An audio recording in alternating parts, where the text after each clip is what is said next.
Inteligencia dental. El líder indiscutible y absoluto en educación dental a distancia en idioma castellano. Le da la más cordial bienvenida a esta conferencia grabada. Gracias a nuestros patrocinadores oficiales.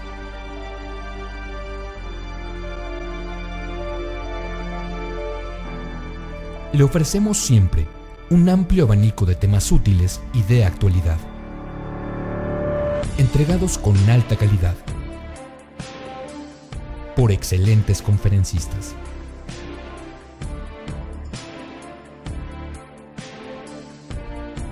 Es un placer recibirle en nuestras conferencias Webex en vivo por Internet, con sesión de preguntas y respuestas, o en nuestras conferencias grabadas disponibles en nuestro canal de YouTube.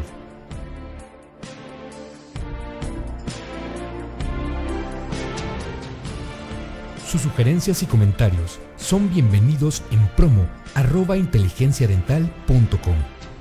Por último, le invitamos a visitar nuestro website, en donde encontrará toda la información disponible: www.inteligenciadental.com. Que disfrute esta conferencia. Dentadec, líder en productos dentales profesionales. Sean bienvenidos y bienvenidas a una grabación más de las conferencias patrocinadas por Dentadec, que se dictan en vivo por Internet. Dentadec, compañía líder en productos dentales, ofrece este servicio para que usted pueda mantenerse actualizado cómodamente. Dentadec, líder en productos dentales profesionales, siempre con usted.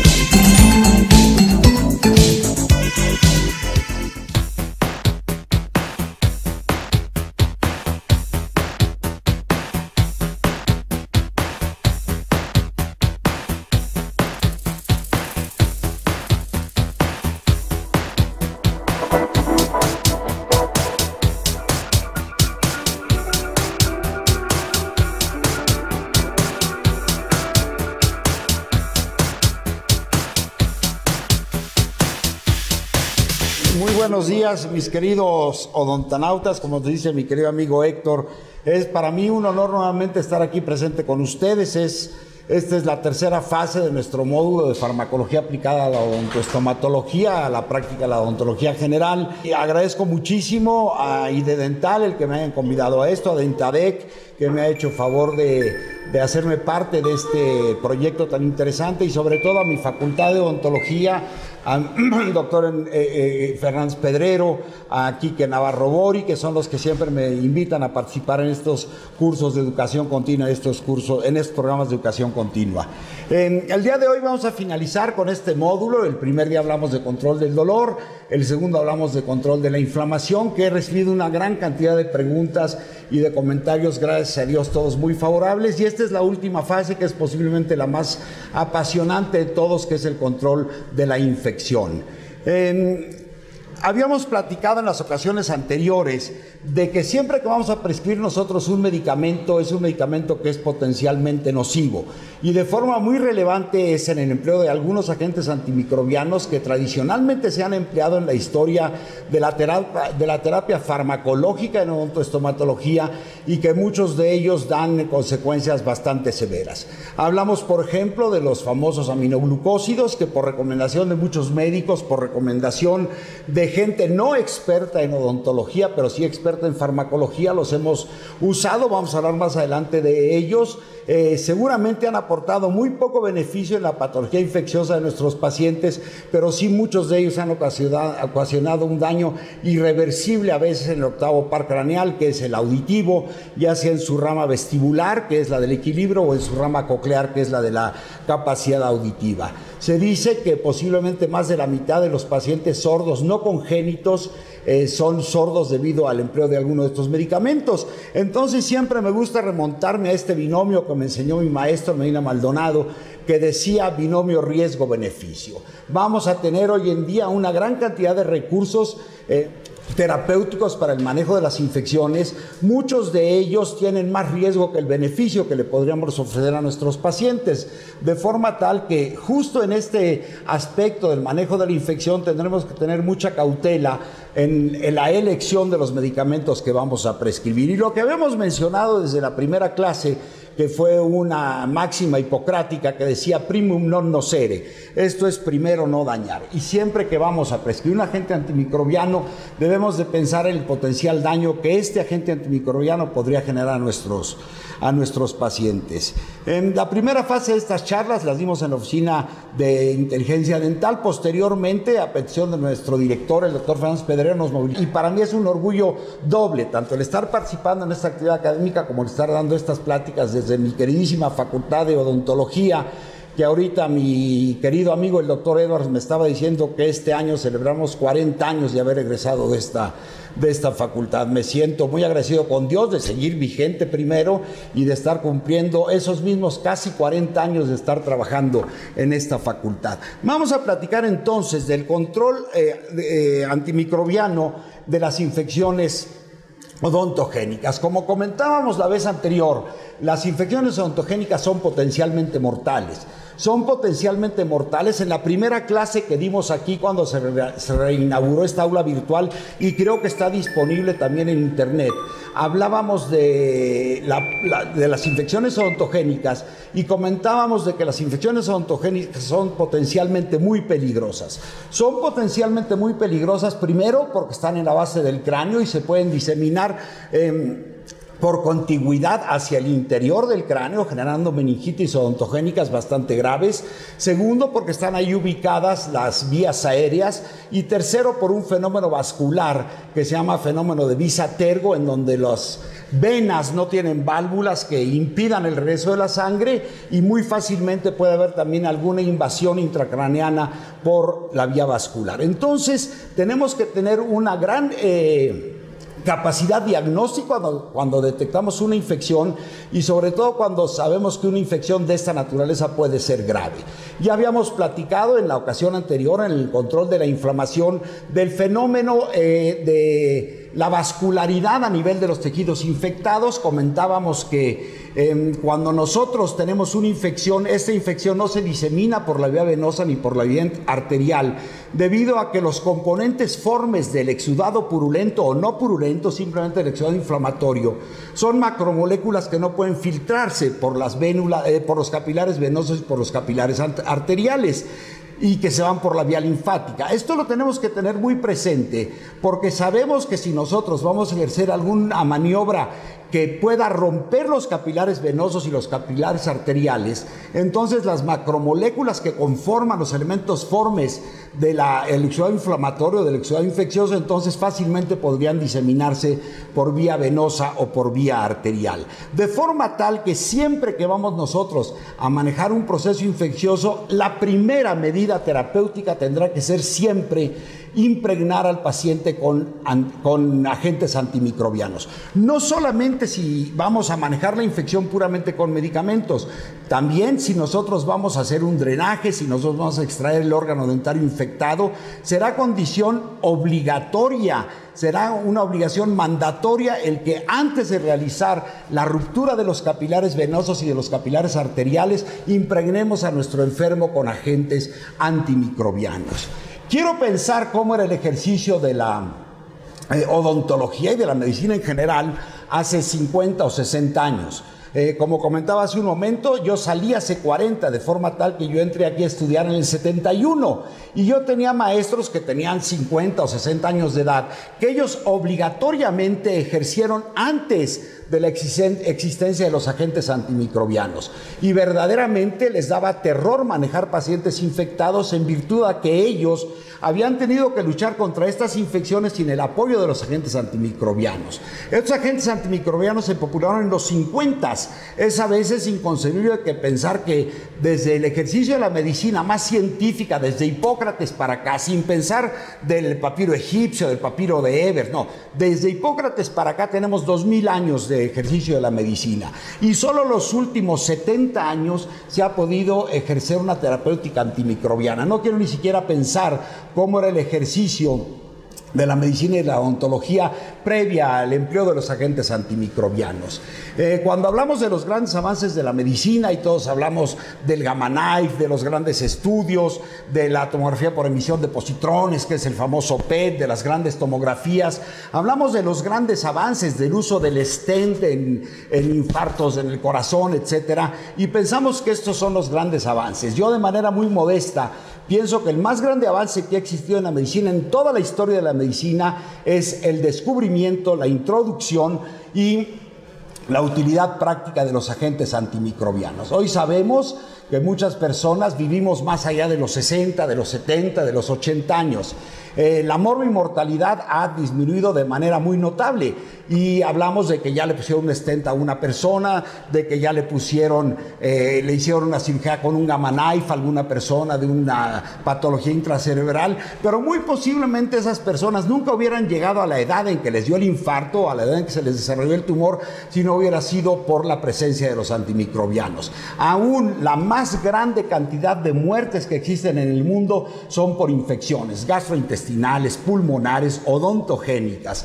Entonces, para mí el más grande avance que ha existido en la medicina es justamente el descubrimiento y la aplicación terapéutica de los agentes antimicrobianos. Ya en aquella primera conferencia, les comento, cuando se reinauguró esta aula virtual, que mi señor director me hizo la gentil invitación de participar en una conferencia que se llamó Tratamiento de los procesos odontogénicos agudos en odontología, que la podemos ver en internet. Hablábamos de que la terapéutica quirúrgica para el manejo de las infecciones siempre incluía la incisión, el drenaje y el establecer una canalización permanente de la infección, y asimismo, cuando era posible, la eliminación de la causa. Pero todo esto tiene que ser, como lo comenté hace un momento, necesariamente precedido por la prescripción de agentes antimicrobianos. Y vamos a hablar algunas cosas generales de los agentes antimicrobianos. Recuerden ustedes que se empiezan a descubrir de forma más o menos paralela las bacterias, posteriormente los agentes antimicrobianos, y entonces los grandes científicos y los grandes genios empiezan a descubrir que algunas de estas bacterias eran destruidas por algunos de estos agentes antimicrobianos. Empezaron a surgir más agentes antimicrobianos y se empezaron a clasificar más las bacterias. Y recuerden ustedes que Gram diseñó una tinción en donde hizo una primera gran subclasificación de las bacterias, en donde se dijo: estas son positivas a mi tinción y estas son negativas a mi tinción. Y de allí entonces les llamamos bacterias Gram negativas y bacterias Gram positivas. El que acepte o no acepte la tinción, o se pongan de un color azul o de un color rosa, depende fundamentalmente de su estructura de la membrana de su célula, de la membrana bacteriana. Entonces, los antibióticos se empezaron a clasificar dependiendo si eran útiles contra los gram positivos o eran útiles contra los gram negativos. A estos antibióticos se les llamó, cuando eran únicamente específicos contra uno, se les llamó antibióticos de espectro reducido, y cuando eran útiles en el manejo tanto de negativos como positivos, se les llamó antibióticos de amplio espectro. Sí, posteriormente vieron algunas otras subclasificaciones, y la más importante de ellas era si los agentes antimicrobianos mataban a la bacteria o solamente impedían su replicación. Y esta diapositiva es muy bonita porque dice: muchos antibióticos hacen solamente la mitad del trabajo. Esto es, cuando estamos hablando de antimicrobianos bacteriostáticos, sabemos que estos lo que hacen es que inhiben la reproducción bacteriana, y el que va a matar a las bacterias es nuestro sistema inmune. Esto es muy importante porque cuando vamos a prescribir un antibiótico debemos de saber al menos si es un medicamento bacteriostático, que hay que darlo a veces 3 días es suficiente, 5 días, 7 días es suficiente, pero bactericida, pero cuando vamos a dar un medicamento bacteriostático que no va a matar a la bacteria, sino que va a ser nuestro propio sistema macrofágico metabólico el que se encargue de destruir a la bacteria, entonces el antibiótico lo tenemos que prescribir por mucho más días. Esto es bien importante porque porque a menudo en nuestras charlas con nuestros estudiantes, tanto de licenciatura como de posgrado, nos preguntan, oiga maestro, ¿cuántos días le tengo que dar el antibiótico? Bueno, depende. Si estás dando un antibiótico bactericida, seguramente 5 días van a ser suficientes para que el antibiótico destruya todas las bacterias. Pero si le estás dando un medicamento bacteriostático, entonces necesitamos al menos de 7 a 10 días para permitir que, mientras no se reproducen las bacterias, nuestro organismo las destruya. Esta es otra de las clasificaciones que tenemos que pensar muy atinadamente cuando vamos a prescribir un antibiótico. Y ahí vamos 2 puntos que nos van a ayudar a elegir a nuestro agente antimicrobiano en las infecciones odontogénicas. El primero, si va a ser de espectro reducido selectivo contra gram positivos o contra gram negativos, y segundo, si va a ser de amplio espectro. Y por otra parte, tenemos que saber si es un medicamento bactericida o es un medicamento bacteriostático. Y aquí vemos un ejemplo muy claro. Esto sería conveniente. Bueno, las podemos ver en YouTube, estas conferencias muchas veces más.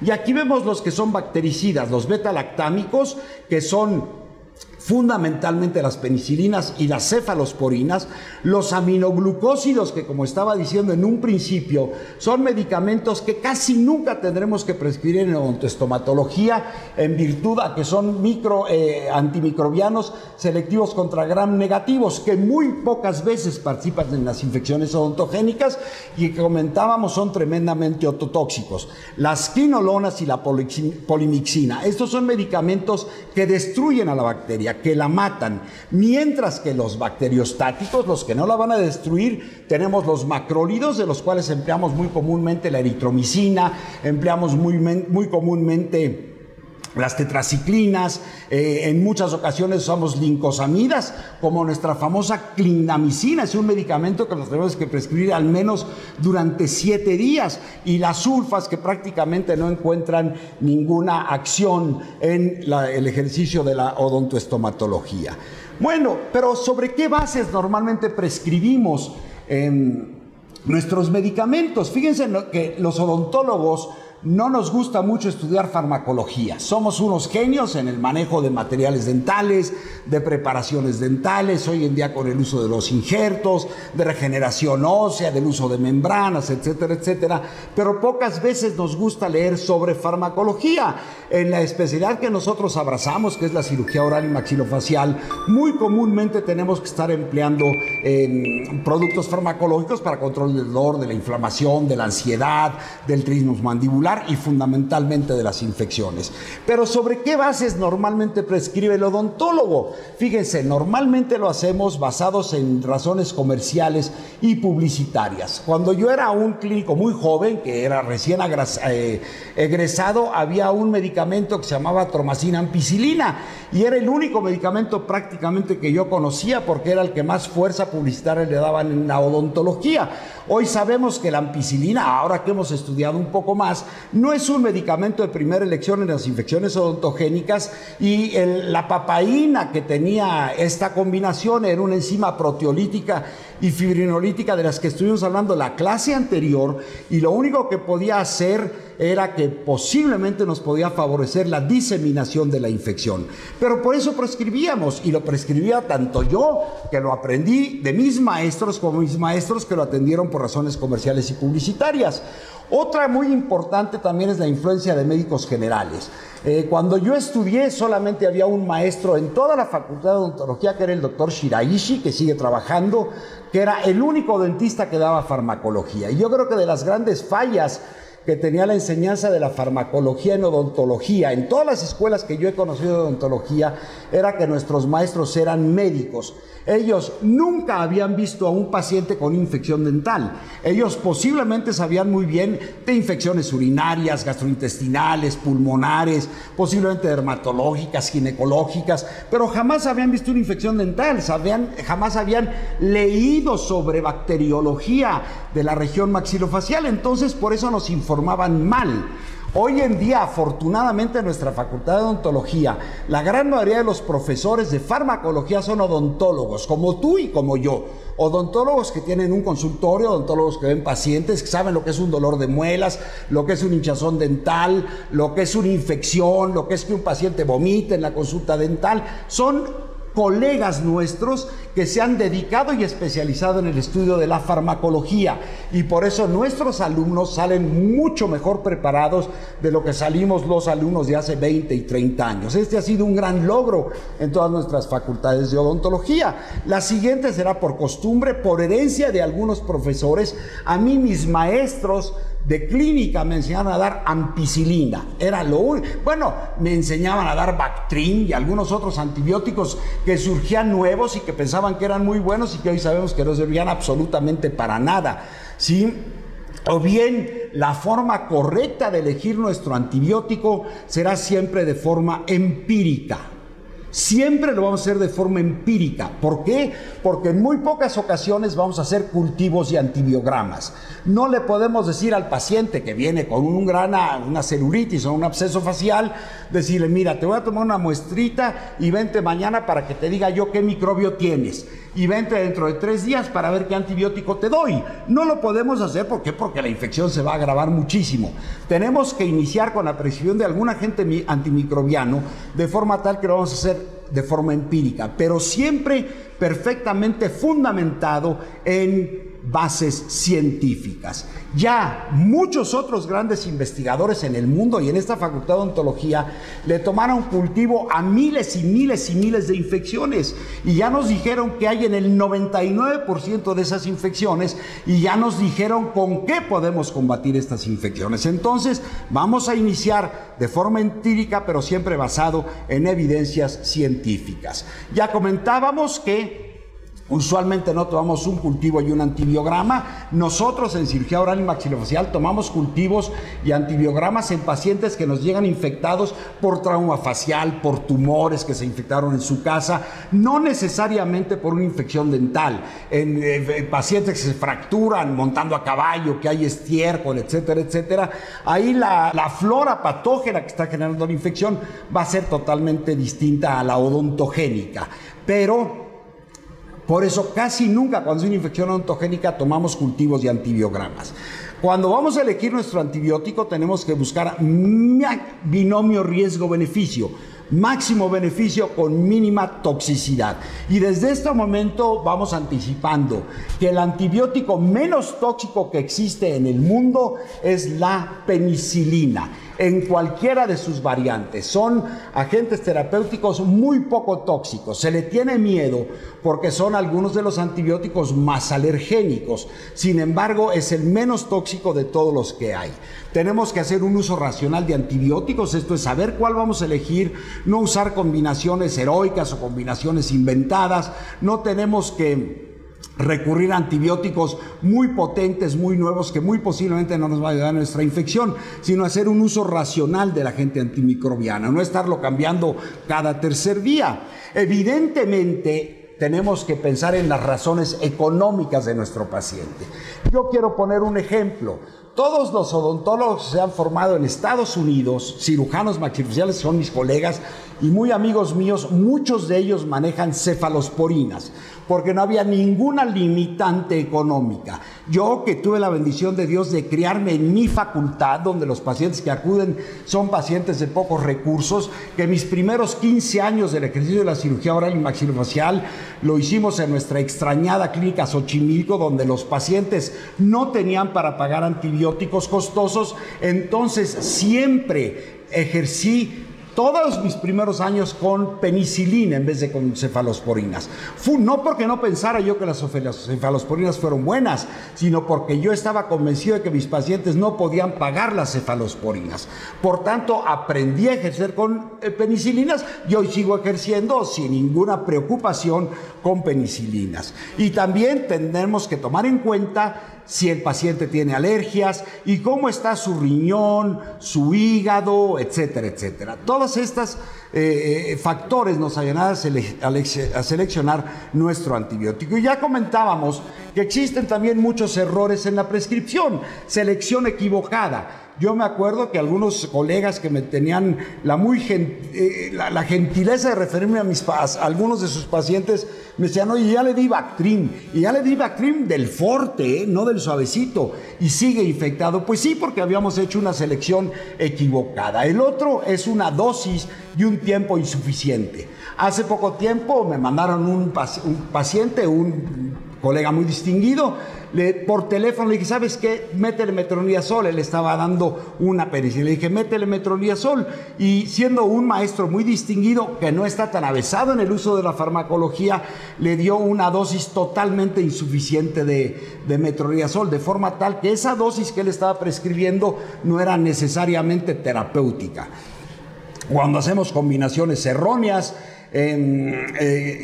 cambiar rápidamente, esto es muy común. Le damos un antibiótico a un paciente y si vemos que a las 12 horas o a las 24 horas no ha mejorado, que seguramente no va a mejorar en 24 horas, entonces de inmediatamente lo cambiamos. Alguna de las formas que podemos nosotros darnos cuenta de si el antibiótico está actuando es que aunque no veamos ningún cambio en la infección del enfermo, el hecho de que tenga menos ataque al estado general y el hecho de que la fiebre que acompaña a la mayoría de los abscesos haya disminuido, sabemos que ese antibiótico está actuando de manera apropiada, aunque no veamos todavía que el paciente se esté deshinchando.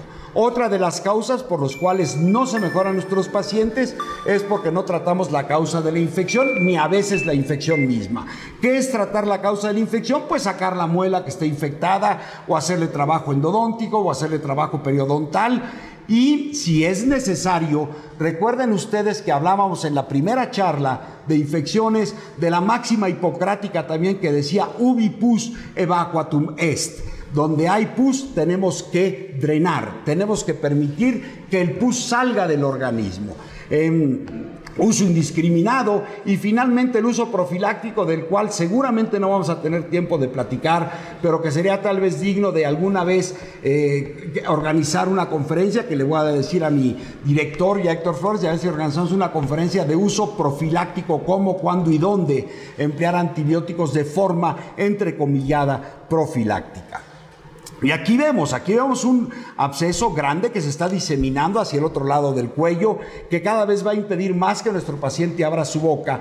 Este absceso lo tenemos que drenar, pero antes que drenarlo, necesariamente tendremos que impregnar a nuestro paciente con agentes antimicrobianos. En algunas ocasiones llega un paciente así, que no está bajo ninguna terapia antimicrobiana, y si decido tratarlo, le digo a mi paciente, mira, te voy a poner una inyección intravenosa y vas a quedar impregnado de antibiótico de forma inmediata. O bien te voy a inyectar intramuscularmente y vas a quedar impregnado en 1 hora. O bien le digo al paciente, tómate estos medicamentos, vete a tu casa, vete a tomar un café y regresa en 2 horas. En 2 horas yo sé que mi paciente está perfectamente impregnado del antibiótico que yo haya elegido prescribir. Entonces siempre el primero tendrá que ser la impregnación con agentes antimicrobianos. Ahora bien, el primer antibiótico que se descubrió, se dice que se descubrieron las sulfas en el siglo XIX, que fue Don Mack el primero que empleó las sulfas. Posteriormente se dice que Fleming inicia parte del uso del descubrimiento de la penicilina. Los latinoamericanos reconocemos muchas veces más que a Fleming, aunque por pura curiosidad busquen en internet, que se llama Clodomiro Picado, un costarricense que tiene publicaciones previas a las de Fleming con el uso de la penicilina. Pero la penicilina revolucionó el mundo de la terapéutica antimicrobiana. Recuerden ustedes que viene de un hongo, y esa historia romántica de que las cajas de cultivos que estaba haciendo Fleming, de repente llegó después de un fin de semana y vio unas placas verdosas sobre sus cajas de microbios y todos sus microbios estaban muertos. ¿Y qué era lo que vio? Pues vio hongos que destruyeron a sus bacterias. Los hongos, y muchas bacterias matan bacterias, los hongos matan bacterias. Entonces la base de muchos antibióticos son justamente hongos. Y el primero que se descubrió fue el Penicillium notatum. Dicen en la verdadera historia de la conquista de la Nueva España, hay por ahí una parte donde don Bernal Díaz del Castillo narra cómo los indios mesoamericanos se atendían sus putrescencias. Él lo escribía como putrescencias y decía, se ponen unas plastas ahí de vegetales, los envuelven y los mantienen húmedos. Posteriormente, unos días después, se quitan todos esos envoltorios en su pierna putrescente y la putrescencia ya desapareció. Y tenían describe él cómo tenían unas masas verdes sobre sus heridas. ¿Qué eran estas masas verdes? Hongos. Entonces nuestros indios mesoamericanos ya empleaban hongos para combatir las bacterias, evidentemente sin saberlo de manera científica. Bueno, entonces se empieza a emplear y la penicilina servía única y exclusivamente para microorganismos gram positivos, que son los que están involucrados en las infecciones odontogénicas. Pero al principio la penicilina se tenía que aplicar cada 3 horas, primero local, posteriormente cada 3 horas, y se fue mezclando por los grandes investigadores con bismuto, plata, mercurio, oro, con 1.000.000 de cosas, hasta que se descubrió la penicilina sódica potásica, la sódica potásica procaínica, y entonces se puede administrar la penicilina a distancia de la infección, esto es por vía intramuscular, se absorbe de manera orgánica y tiene un periodo de actividad de hasta 8 o 12 horas. Ahí se revoluciona el mundo de la terapia antimicrobiana y entonces surge la primera famosa pemprocilina, que así es como se veía aquí en México, que era penicilina G sódica procaínica. Esto es, se mezclaba con procaína para darle mayor tiempo de absorción. Y quiero mencionar que en algunos estudios en donde se ha demostrado que muchos de los pacientes que nos dicen ser alérgicos a la penicilina inyectable no son alérgicos a la penicilina inyectable, sino que son alérgicos a la procaína.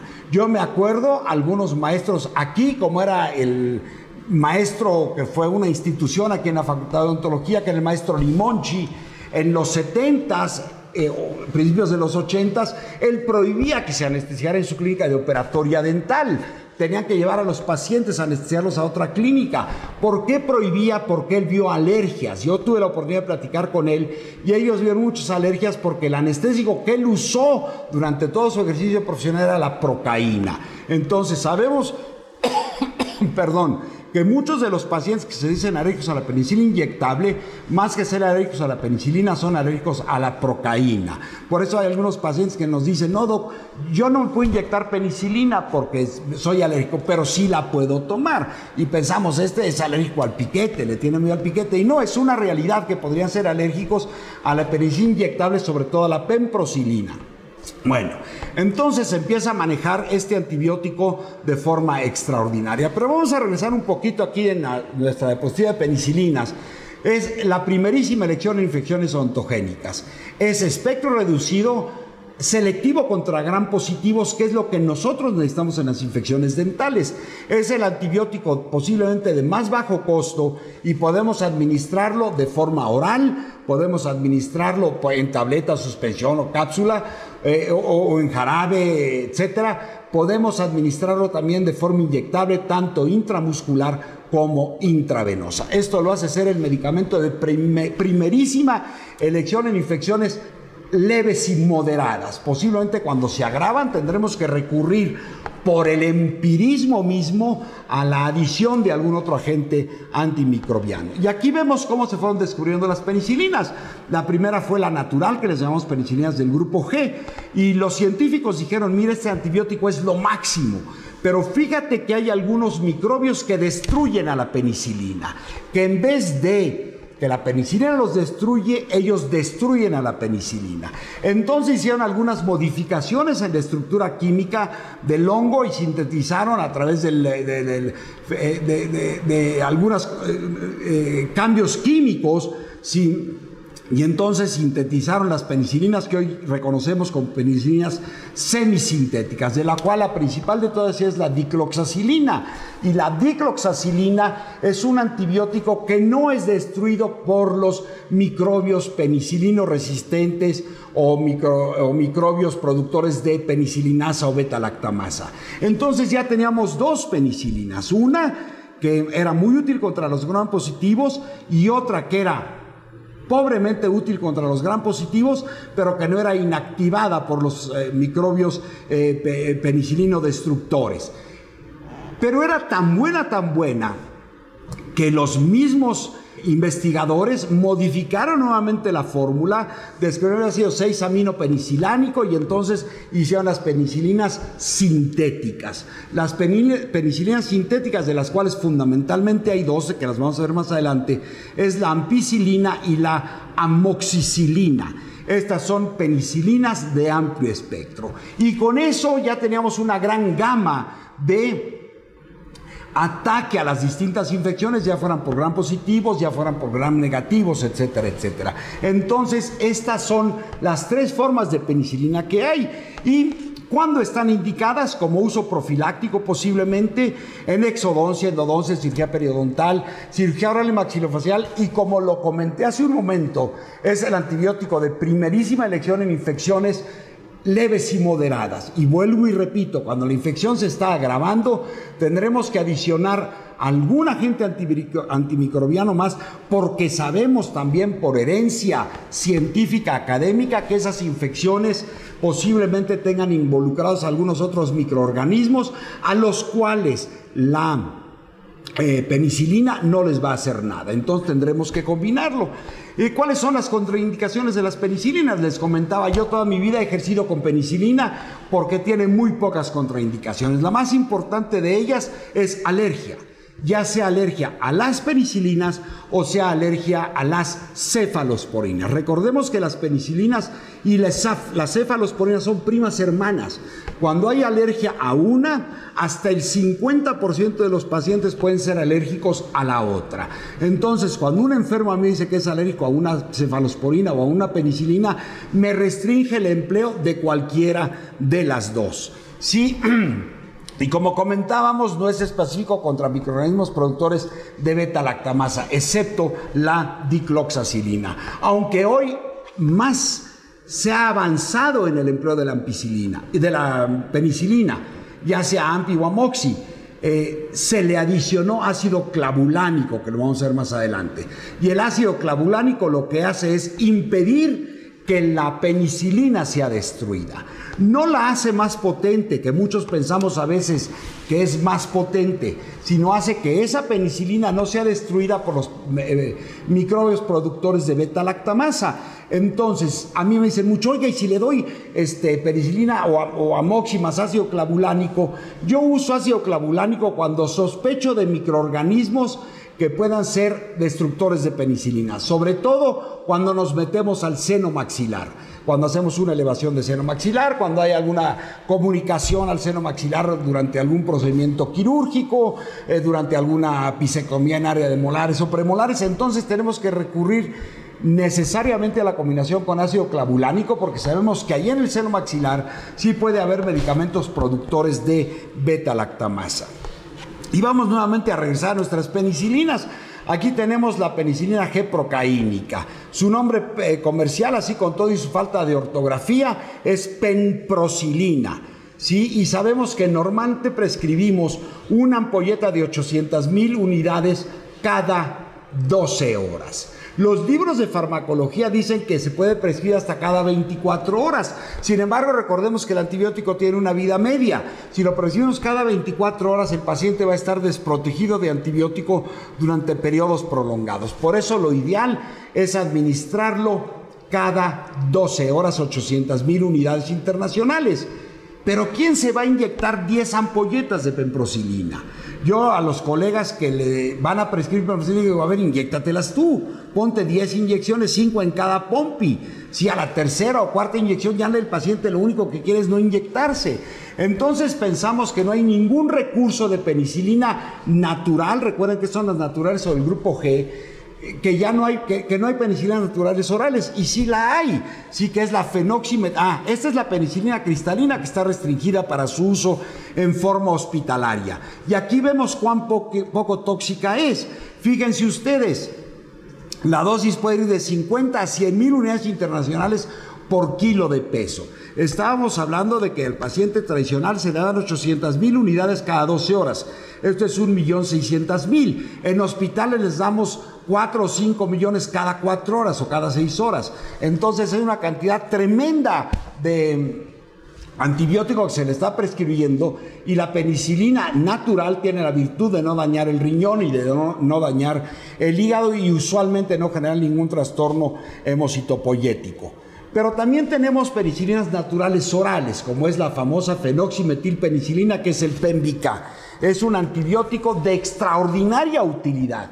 Muchos dicen que el Pembica no sirve, y no sirve porque no lo sabemos prescribir. Ya comentamos que el paciente tiene que tomar o administrársele 1.600.000 unidades de penicilina diaria.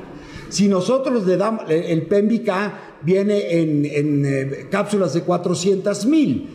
Entonces diría, pues le voy a dar una cada 6 horas o le voy a dar 2 cada 12 horas. Así no sirve el Pembica.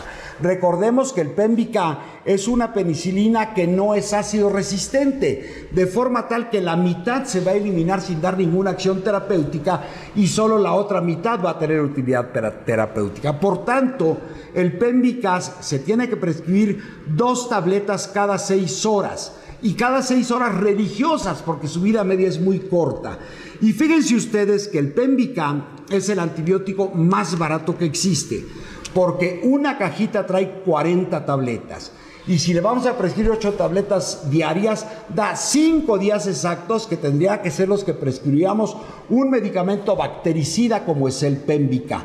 Es extraordinario antibiótico, a pesar de que muchos digan que es para niños o que su utilidad terapéutica es muy pobre. Si lo sabemos prescribir muy bien, a dosis de 800.000 unidades cada 6 horas, esto es, le estamos dando 3.200.000, va a tener una actividad terapéutica excelente y podría ser el antibiótico de primerísima elección en infecciones odontogénicas.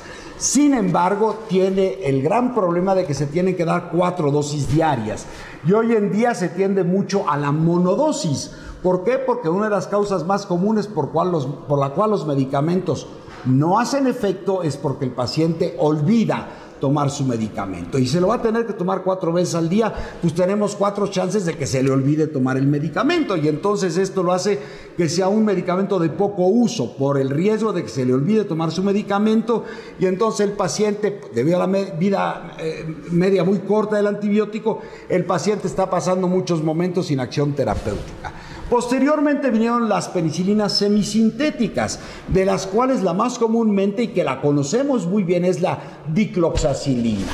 Yo les puedo decir que en mis inicios del ejercicio profesional y en unas brigadas que hacía la Facultad de Odontología, en la cual me honraba yo en participar en comunidades suburbanas del Distrito Federal, nos regalaban muestras a lo bestia de dicloxacilina y las prescribíamos y a todos los pacientes se las dábamos y sorprendente muchos pacientes se curaban. Hoy les puedo decir que seguramente más de la mitad de los pacientes a los que les prescribimos dicloxacilina los curó el Espíritu Santo, porque hoy sabemos que en realidad no tiene una gran acción terapéutica. La dicloxacilina se usa muchísimo, fíjense ustedes, en infecciones por estafilococo dorado, en infecciones en piel, cuando yo voy como cirujano, voy a quitar un nevo, voy a quitar algún tumor cutáneo, un quiste dermoide, un quiste epidermoide, un lipoma, prescribo dicloxa, porque sé que mis contaminantes no son las bacterias de la boca, como en las infecciones dentales, sino son de la piel, y ahí está estafilococo dorado. Y en odontología tiene una acción preponderante y una utilidad preponderante, que es en el uso de las parotiditis infecciosas idiopáticas. Es seguramente el mejor antibiótico que podemos prescribir cuando hay alguna infección de alguna de las glándulas salivales. Aquí puse parotiditis, pero en realidad puede ser para una sublingual, para una submandibular o por cualquier otra glándula salival que estuviera infectada. Esa es su aplicación principal, y le podemos prescribir Posipen o Brispen, y esta es una formulita muy útil para muchos de los antibióticos, de 30 a 60 miligramos por kilogramo de peso al día. Esta formulita, apréndansela muy bien, de 30 a 60 miligramos por kilogramo de peso al día. Esto aplica para las penicilinas, tetraciclinas, algunas lincosamidas, para muchos macrólidos. Entonces es una fórmula muy útil para saber cuánto antibiótico lo tenemos que prescribir a nuestro enfermo. Sí, luego vinieron las aminopenicilinas, que como les comentaba fueron las penicilinas sintéticas, de las cuales la más comúnmente empleada históricamente fue la ampicilina. Sin embargo, Me decía mi maestro Medina Maldonado, ¿por qué le das un amplio espectro si sabes que son cocos gram positivos? Dale un espectro reducido. Entonces me incitaba a no usar ni amoxicilina ni ampicilina. Sí, porque me decía, estás matando a microbios que te podrían ser útiles, estás matando a toda la flora. Por eso, uno de los inconvenientes principales de la ampicilina es que es muy proclive a generar superinfecciones y es muy proclive también a generar moniliasis vaginal. Es uno de los antibióticos que cuando lo mantenemos por más de 5 o 7 días es muy factible que, sobre todo a las mujercitas, a las mujercitas evidentemente les dé moniliasis vaginal, pero a los hombres también nos puede dar moniliasis anal, moniliasis oral, etcétera, etcétera. ¿Por qué? Porque mata todo. Y recuerden que tanto la Candida albicans como las tropicalis son microbios hongos, oportunistas. Cuando no hay competencia, proliferan y generan infección. No hay casi ningún reporte en la literatura que avale el uso de la ampicilina, aunque fue, vuelvo y repito, el antibiótico más comúnmente empleado. Afortunadamente, hoy en día se ha popularizado absolutamente en todo el mundo el empleo de la amoxicilina. Y aunque los clínicos muy religiosos dicen que debemos emplear amoxicilina por ser de amplio espectro, creo que es el antibiótico más comúnmente prescrito en todo el mundo en infecciones odontogénicas. ¿Y por qué es mejor la amoxi que la ampi si son casi idénticas? Porque se ha demostrado que la amoxicilina, ahí lo pueden ver ustedes en rojo, es el antibiótico que alcanza el más alto nivel en fluido crevicular. No hay ningún otro antibiótico que alcance tan altísimos niveles en fluido crevicular. Hoy no se habla tanto de la concentración en plasma. Hoy los farmacólogos y los clínicos hablan de la concentración en el compartimiento. Y el compartimiento es la cavidad moral, es el ligamento periodontal y es por ende el fluido crevicular, que es el fluido de la fisiología periodontal. Entonces, por eso se ha hecho el antibiótico totalmente insubstituible en infecciones odontogénicas. Este sería posiblemente nuestro medicamento de primerísima elección. Y si el absceso ya se diseminó, no creo que hubiera gran diferencia entre prescribir la amoxicilina o prescribir la fenoximetilpenicilina, que es el famoso Pemvica. ¿Por qué? Porque ya no necesitamos necesariamente las altas concentraciones en fluido crevicular. Ahora bien, como comentaba, hay algunas penicilinas combinadas. De la más común es la combinada con ácido clavulánico, como es el Aumentin, como es el Amplirón, el Clavulin, etc. Hay algunas otras penicilinas nuevas, como es el Sulbactam y algunos otros que tenemos poco acceso a ellas y tenemos muy poca necesidad de emplearlas y por ello no nos extendemos en los imipenens y todo esto. ¿Sí? Ahora bien, las cefalosporinas, existen muchas, primera generación, segunda generación, tercera generación, cuarta generación. Les quiero comentar que de todas las cefalosporinas, las más útiles en el ejercicio de la odontoestomatología son las de primera generación porque son las específicas contra gram positivos. Aquí vemos muchos ejemplos de ellas. Las de segunda generación, como la acetoxietilcefurexima, el cefaclor, la cefatricina, existen muchísimas otras. A más poderosas, más tóxicas. Yo siempre comento a mis alumnos de licenciatura, abusados con ellas. Por ejemplo, la cefuroxima, que es uno de sus ejemplos comerciales, es el Sinat.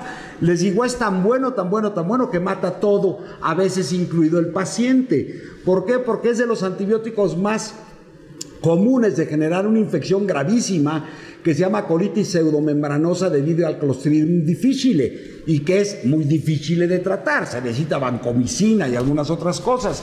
Entonces tenemos que manejarlos con muchísima cautela. ¿Sí? Hay más aún de tercera y cuarta generación. Y como les comentaba, las cefalosporinas de primera generación son las más útiles en odontoestomatología y de serían la cefalexina, la cefalotina, etc. Esas son las más comúnmente empleadas. Pero yo vuelvo y repito, soy un ferviente seguidor de las penicilinas. Y si no doy penicilinas es porque mi paciente es alérgico. Por ende, tampoco puedo dar cefalosporinas. ¿Sí? Aquí vemos la primera generación son específicas contra gram positivos, la segunda generación son contra gram positivos y algunos anaerobios, pero no los anaerobios que necesitamos en infecciones odontogénicas, que serían el Fragilis y el Melaninogenicus, que son los dos anaerobios más comúnmente presentes en infecciones odontogénicas y que la penicilina por sí sola no les pega. Sí, posiblemente tercera y cuarta generación podrían ser útiles contra alguno de estos anaerobios. Y aquí vemos nuevamente el Kefin, el Keflex, son posiblemente algunos de nuestras primeras elecciones. Pero si mi paciente es alérgico a la penicilina, no puedo usar ninguna de ellas. Tengo que recurrir entonces a los macrólidos. Y tal vez de todos los macrólidos, hoy en día son dos los más comúnmente empleados. Uno, que por tradición siempre nos enseñaron que era el sustituto ideal de la penicilina, que era la eritromicina, estolato o estearato de eritromicina, que era el ilosone o la pantomicina. Hoy en día tenemos también el recurso de la acitromicina. Sí, son muy específicos contra infecciones odontogénicas, son bacteriostáticos, por tanto los tenemos que prescribir de 7 a 10 días. Y bueno, estábamos hablando de la famosa eritromicina. Estos que vemos en la pantalla son los más comunes, la eritromicina y la acitromicina. La acitromicina tiene la gran ventaja, como lo vamos a ver más adelante, que es una presentación con 3 tabletas, se toma una diaria, y da una acción bacteriostática por 10 días. Yo nunca he empleado acitromicina en una infección ni siquiera moderada. La hemos empleado mucho en lo que mal llamamos la terapéutica profiláctica. Y la eritromicina, que es el más común de todos, primero quiero mencionar que es el antibiótico que el paciente abandona más prontamente, en virtud de que genera trastornos gastrointestinales severísimos. Segundo, hoy se sabe que es altísimamente hepatotóxico. Y tercero, muy importante para las mujercitas, inhibe la acción de los estrógenos conjugados. Los estrógenos conjugados son los anticonceptivos orales. Entonces, la eritro, y hoy se dice de otros antibióticos, si la mujercita se está cuidando, control natal, con anticonceptivos orales, debemos, esto es muy importante para nosotros, decirle, mira, mijita, si llevas una vida sexual activa, cuídate de alguna otra forma, aparte de tus anticonceptivos orales, mientras dure el tratamiento del agente antimicrobiano. Hay reportados en la literatura científica miles y miles de embarazos que suceden estando protegidas las pacientes con anticonceptivos orales, esto es, con estrógenos conjugados, y que tomaron eritromicina o algunos otros antibióticos. Por eso hoy en día, siempre que yo prescribo antibióticos en pacientes, mujeres que llevan vida sexual activa, las prevengo del riesgo de embarazo cuando están cuidando con anticonceptivos orales. Y les comentaba de la gran intolerancia gastrointestinal. Es interesante que en niños el ilosone, la pantomicina, es muchísimo más tolerada que en adultos y no hay evidencias de gran hepatotoxicidad. O sea que en niños la eritromicina sigue siendo un muy buen recurso, pero en adultos deberíamos de tenerlo prácticamente proscrito por su riesgo de hepatotoxicidad y nefrotoxicidad. Ahora, la acitromicina, ya lo había comentado, de una acción bacteriostática por 10 días con 3 tomas. Ahora vamos al fabuloso grupo de las lincosamidas. Yo siempre le pregunto a mi auditorio, ¿quién usa Lincozin? Nadie levanta la mano. Le pregunto a los clínicos jóvenes, ¿quién conoce el Lincozin? Nadie levanta la mano. Y es un antibiótico que ha demostrado una efectividad extraordinaria en infecciones odontogénicas. Sin embargo, está casi proscrito, casi nadie lo usa. Y no hay ninguna razón real por cual no usarla. En Estados Unidos está prohibido. Está prohibido como está prohibido el metamizol, que fue uno de nuestros mejores agentes de los que platicamos para el control del dolor. Entonces, la lincomicina está prohibida en Estados Unidos, pero no está prohibida la clinda, que es una prima hermana. Yo durante muchísimos años, en todos mis pacientes alérgicos a la penicilina, usé siempre lincomicina. Y nunca, gracias a Dios, vi una colitis pseudomembranosa y nunca vi un eritema multiforme por emplear lincomicina. La lincomicina es selectivísimo contra gram positivos, antibiótico bendito para nuestras infecciones odontogénicas. Segundo, alcanza altísimas concentraciones en hueso, para lo cual para la patología periapical y periodontal tiene un valor insubstituible. Y claro, tiene su riesgo de colitis membranosa. Yo, después de mis muchas vueltas que le doy a la farmacología, estoy regresando nuevamente en muchos pacientes al empleo de la lincomicina con excelentes resultados. Y la otra que tenemos es nuestra famosa clindamicina. Esta vino a revolucionar el mundo de la terapéutica farmacológica. Ya casi nos queda muy poco tiempo. Cuando se descubrió la presencia de algunos anaerobios, como era lo que se llamaba Bacteroides fragilis y Bacteroides melaninogenicus, ya lo hablamos en la primera charla que se dictó aquí, pus verde, maloliente, fragilis, pus achocolatada, muy pestilente, Bacteroides melaninogenicus. La penicilina no les pega. Las céfalos no les pegan, la mayoría de las cefalosporinas. Por tanto, en esos casos, es de lo que hablábamos y lo vamos a ver más adelante, tenemos que recurrir al empleo de metronidazol para reforzar la acción de la penicilina. La penicilina les va a estar pegando a los cocos gram positivos y el metronidazol, que es un antiparasitario, le va a estar dando perfectamente bien a los anaerobios involucrados en la mayoría de las infecciones muy graves.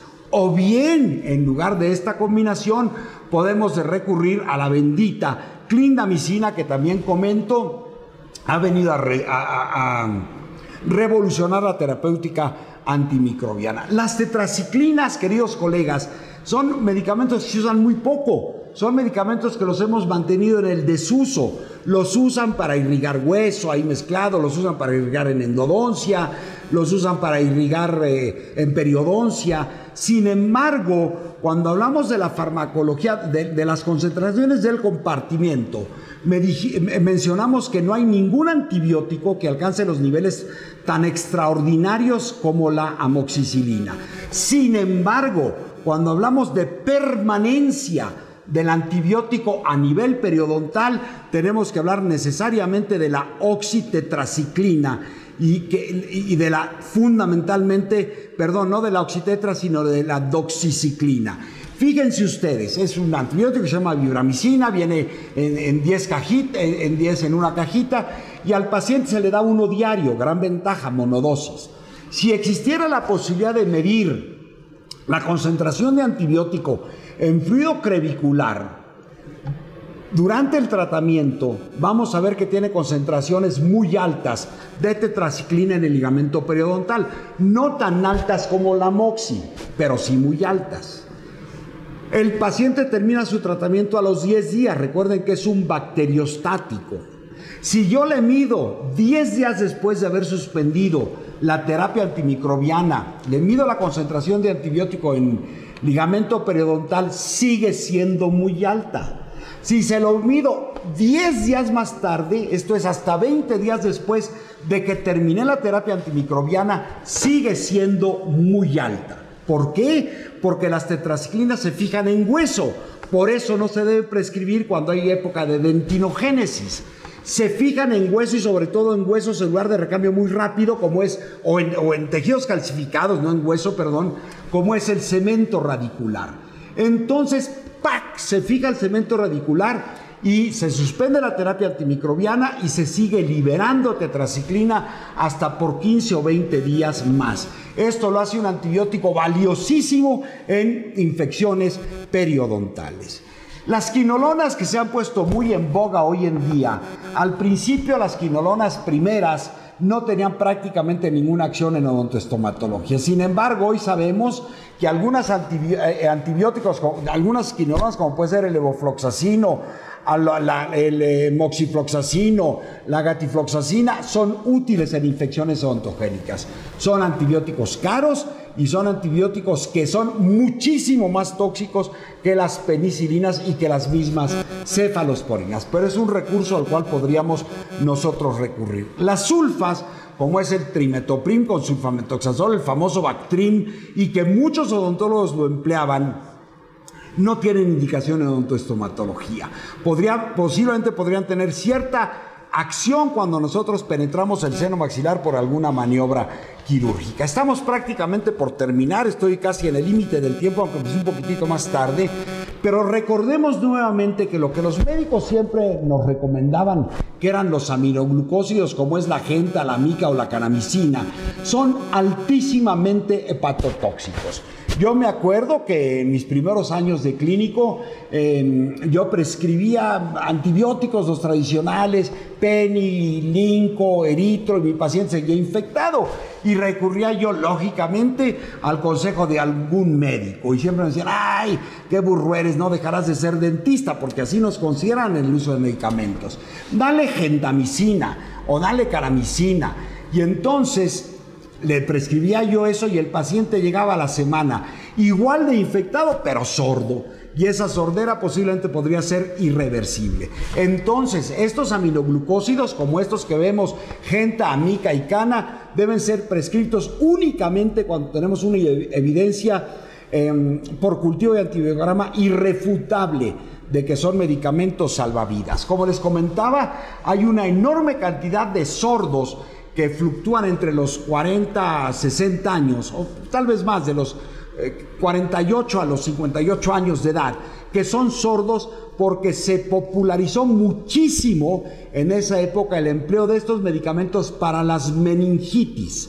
Bueno, y qué bueno que se los dieron, porque seguramente tenían meningitis y seguramente les salvaron la vida con este antibiótico, pero los dejó sordos, y los dejó sordos de manera irrefutable. Allá estaba indicado en las meningitis. En nuestras infecciones odontogénicas prácticamente nunca está indicado. Y esto que ya habíamos comentado, y con esta pues ya prácticamente terminamos, el uso del metronidazol. Tal vez muchos de ustedes se acuerden de un medicamento que se llamaba el Rodogil, que se usaba desde hace muchísimo tiempo, el laboratorio Rode, un laboratorio francés. Yo me acuerdo que yo platicaba con mi maestro de farmacología, mi maestro Medina, quien vuelvo a mencionar y espero que se encuentre en la paz de Dios. Mi maestro Medina Maldonado, cada vez que le hablaba yo del Rodogil me insultaba y me decía, mira, Rafita, tal. Era muy folclórico, era muy florido en su hablar. Entonces me decía, tienes piramicina, que es un precursor de la ampicilina, que no sirve. Me decía, y lo otro es metronidazol, que es para la panza, y así me gritaba. Hoy en día las evidencias científicas han demostrado que el metronidazol es el mejor antibiótico que podemos emplear cuando hay alguna presencia de fundamentalmente bacterios frágiles y melanogenógenicos, que hoy ya los bacteriólogos le cambiaron nombre. El flagil o flagenáceo, cualquier nombre comercial que ustedes quieran recurrir a él, se tiene que prescribir de 7 a 10 días. Posiblemente la penicilina la podríamos suspender al 6º día, pero el flagil se tiene que seguir, el nombre comercial, el metronidazol se tiene que seguir prescribiendo de 8 a 10 días. Algo importantísimo, colegas, así como les comenté, de avisar y prevenir a la paciente de su vida sexual activa con presencia de antibióticos, a todos los pacientes que les prescribamos nosotros metronidazol, tenemos que ser enfáticamente enfáticos de que no tome alcohol, porque esto puede generar una reacción que se llama reacción disulfirano-antabuse, que puede ser muy grave. Entonces, cuando el paciente lo pongamos nosotros en régimen de metronidazol, el paciente no puede tomar casi ni chocolatitos con alcohol. Y recuerden ustedes que lo tenemos que prescribir en dosis de 500 miligramos cada 8 horas durante 8 a 10 días. Sí, entonces nuestro protocolo sería un diagnóstico clínico, ver la etiología, conocer el estado general del paciente, porque dependiendo del estado general del paciente sabemos las posibilidades de que se agrave o no se agrave el antibiótico. Segundo, tener un diagnóstico radiográfico cuando sea posible, aunque recordemos que muchas de las infecciones agudas no se ven en las radiografías periapicales ni en las oclusales. A veces recurrimos a diagnósticos radiográficos tomográficos cuando las infecciones se nos están diseminando y nos están invadiendo el cuello, los espacios submandibulares. Instaurar una antibiótico-terapia perfectamente elegida, ¿sí? Y ya dijimos cuáles serían los medicamentos idóneos en el inicio de la terapia antimicrobiana. Si nuestro paciente no es alérgico, podemos iniciar con fenoximetilpenicilina, que es el Pembica, con su inconveniente de 4 tomas diarias. Podemos iniciar con amoxicilina, o podríamos iniciar con clindamicina, que ya también lo mencionamos, o aún con tetraciclina. Si nuestro paciente está más grave, tendremos que combinar nuestra ampicilina con el metronidazol, o bien, en vez de esta combinación de penimetro, usar clindamicina sola. La clindamicina no se tiene que combinar con metronidazol. Y no los quiero confundir, pero ahora hay cada vez más publicaciones de una valiosa combinación de clindamicina con metro, pero no nos confundamos. La penicilina se mezcla con metronidazol de infecciones graves y la clinda se prescribe sola. Son los dos mejores antibióticos que pueden existir en el manejo de las infecciones odontogénicas de la consulta odontológica general. Sí, hacer el tratamiento específico, endodoncia o exodoncia, pero para la endodoncia, algo muy importante, podemos iniciar el tratamiento biomecánico endodóntico, hacer nuestro acceso a la cámara pulpar, despulpar al paciente sin impregnarlo de antibióticos. Esto lo podemos hacer inmediatamente porque no vamos a romper capilares venosos ni arteriales. Si vamos a extraer el órgano dentario o si vamos a generar una incisión en el fondo de saco o sobre la encía de herida o extraoral, donde vamos a romper vasos linfáticos, necesariamente tendremos que emplear siempre la impregnación con agentes antimicrobianos y finalmente comentar lo que dijo Hipócrates. Siempre tenemos que permitir el drenaje del material purulento y si es un absceso que tenga una gran virulencia, tendremos canalización que hicimos, mantenerla a través de un drenaje, del cual les sugiero que vean esa plática anterior de manejo de los procesos infecciosos agudos en la consulta dental. Pues no me resta más que agradecerles muchísimo a todos los odontonautas, la gentileza que han tenido de estar en estas 4 conferencias que hemos dado, que les juro que hemos dado lo mejor de nosotros, que es mucho de lo que puede aportar, o es muy poquito de lo muchísimo que puede aportar